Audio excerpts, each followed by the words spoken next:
Halo pemirsa setia VBS News, jumpa lagi dengan saya Alfred Pakasi dalam program VBS News Domestic Market Review and Outlook periode 5 sampai dengan 9 Juli 2021. Kenaikan COVID dan positifnya PPKM darurat.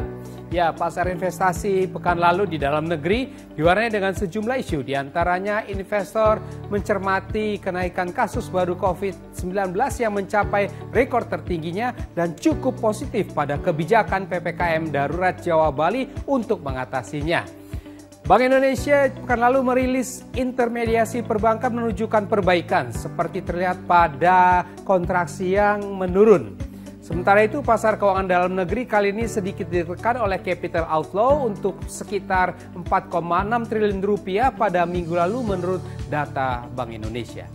Untuk korban virus di Indonesia, berita resmi terakhirnya sudah sekitar 2.256.000 orang yang terinfeksi dan 1.915.000 orang yang sembuh dengan tingkat kesembuhan yang masih tinggi 84,86% dan 60.000 lebih orang yang meninggal.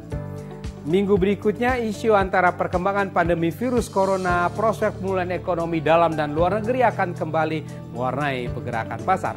Seperti apa dinamika pasar hari-hari ini? Berikut detail dari VBS News Domestic Market Review and Outlook periode 5 sampai dengan 9 Juli 2021. Ya, kita mulai dengan pasar modal Indonesia. Indeks harga saham gabungan pada pekan lalu menguat tipis saja 0,01% secara mingguannya ke level 6.023. Ya, pasar turun dan kemudian naik dengan rally bertahap di 4 hari terakhir, kemudian ditutup dengan menguat tipis. Terpantau investor tetap positif pada kebijakan PPKM darurat Jawa Bali di tengah kenaikan terus kasus COVID di Indonesia ini.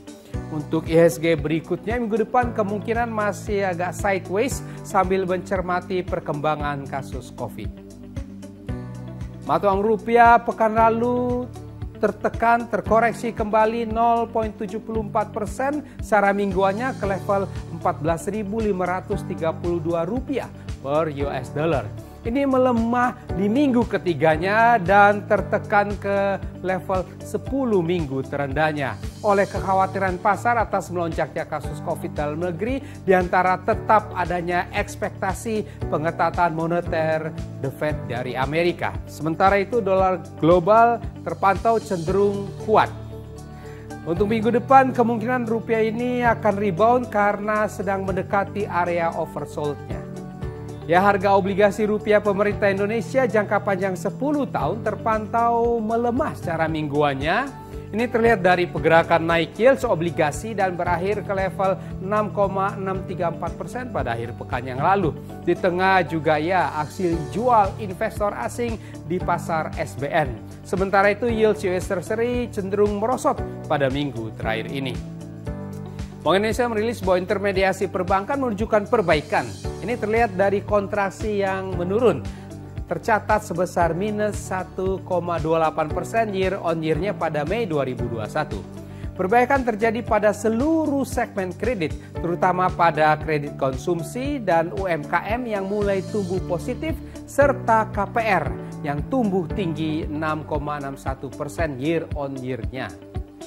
Bank Indonesia juga merilis indeks harga konsumen tercatat bulan Juni 2021 mengalami deflasi 0,16% month to month-nya setelah pada bulan sebelumnya mencatat inflasi 0,32%. Perkembangan ini dipengaruhi oleh penurunan inflasi di semua kelompok yaitu inti, volatile food, dan administered prices. Secara tahunan, inflasi IHK Juni 2021 tercatat 1,33% year on year-nya, lebih rendah dari bulan sebelumnya. Kemudian berdasarkan data transaksi 28 Juni sampai 1 Juli 2021, non-residen di pasar keuangan domestik melakukan jual neto sebesar 4,65 triliun rupiah. Terdiri dari jual neto di SBN 4,13 triliun rupiah dan jual neto di pasar saham sebesar 0,5 triliun rupiah. Ya, perbaikan sejumlah indikator ekonomi belakangan ini menunjukkan bahwa ekonomi Indonesia tetap sedang bergerak ke arah pemulihannya di tahun 2021 ini. Ya demikian pemirsa setia VBS News, kita sudah membahas bersama VBS News Domestic Market Review and Outlook periode 5 sampai dengan 9 Juli 2021. Saya di sini Alfred Pakasi, mohon diri sejenak. Baiklah untuk semuanya, stay safe, stay healthy. Salam VBS.